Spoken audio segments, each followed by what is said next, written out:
had put a name on me called Black Widow. The Black Widow actually lures her mate, and actually after she is done with her mating, then she kills him. She destroys him. And that's exactly what I was doing. Merari Rodriguez grew up in a broken home. Her father left the family when she was 6, and her mother had to work several jobs, leaving her in the care of a babysitter. She was married to a police officer, and the words he would use were very controlling. I remember him putting such fear in me, and I felt like I belonged to him is pretty much the message he was telling me. And I felt like then it was my fault. And the hatred for myself began to build. The sexual abuse continued for a year before Merari's mother noticed a change in her daughter's behavior and intervened. But when Merari was 11, it happened again. This time, it was a friend of the family. He was confronted, and I was brought in to the confrontation. And he opened the Bible, and he put his hand on the Bible, and he swore. And I just remember looking at the Bible, and I just remember making the choice. God does not exist. And I decided I will never in my life want to hear God, the name of God, or anything about God, ever. Merari became rebellious, drinking, smoking pot, and skipping school. She endured a series of abusive relationships and had 3 children while still a teenager. I felt like I became a label. I felt like I had written all over myself. I'm fatherless, I'm alone, and I have no protection, so come and hurt me, use me, abuse me, because it just continued to happen everywhere I went. When she was 18, Merari felt she had found the answer to her problems when she was introduced to witchcraft and the goth subculture. They seemed so together, and they kept always talking about power and how you can have power now to control someone else. And all my life I was controlled, and now I wanted to control. She was baptized as a witch and given a special name. She began to cast spells to control those around her. Just had this spirit of promiscuity and sensual over me that I could have anyone that I wanted. And I didn't want anything with them. I just wanted to control them. I felt like I can now, protect myself. I felt like I can protect myself now from men like that and from anyone else that would hurt me.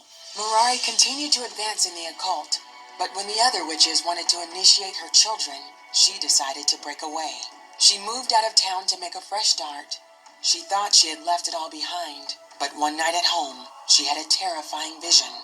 I see this beast just standing in my yard, and it was a form of a lion, but he was awful looking.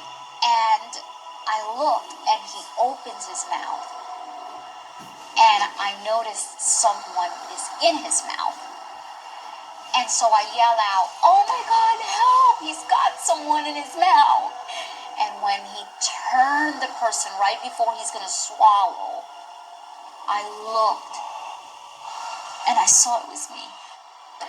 And I saw myself, and he began to squeeze, and I can hear my bones cracking, and I can hear myself gasping for air, and suddenly, right before, I can see blood just gush out of my mouth.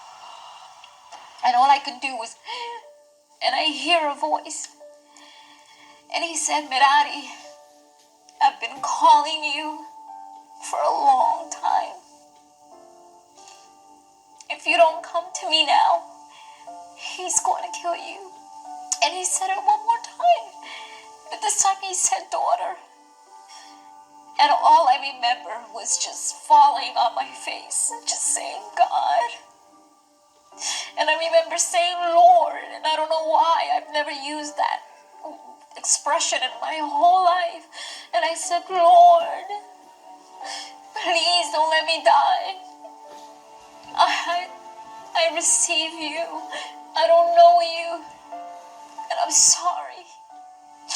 But thank you for showing me where I was. And I just woke up, and my body, my spirit hit my body, and I knew that I just had the most incredible encounter with my Creator, and that He called me daughter. He was my father. He was my father. I never heard a man say daughter. Merari surrendered her life to Christ that night. I felt like different. I just felt clean. I felt something I'd never in my life. God just came for me.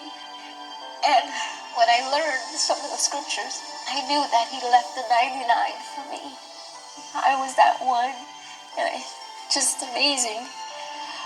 But I knew I was different. I felt renewed. I felt free.